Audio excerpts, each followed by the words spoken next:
Look at that. It's beautiful, but ഈ സമയമാണോ ഇത് കയറേണ്ടതെന്ന് ചോദിച്ചു കഴിഞ്ഞാൽ I don't know. That is നമ്മുടെ ഡസ്റ്റ്. ഒരു വെയിലത്ത് നമ്മൾ കയറാൻ പോകുന്നതാണ്, പക്ഷെ നമ്മൾ ഇല്ല, വീഴത്തില്ല.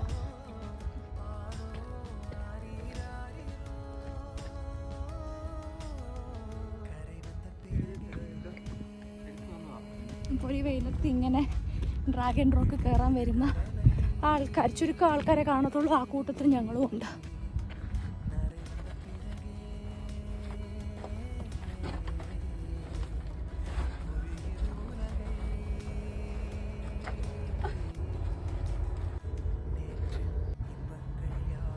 കയറിയപ്പോൾ ആ ഒരു എക്സൈറ്റ്മെൻറ്റിൽ ഇത്രയും നടന്നെന്ന് അറിഞ്ഞില്ല, പക്ഷെ കുറേ നടന്ന്. Nice experience, loved it.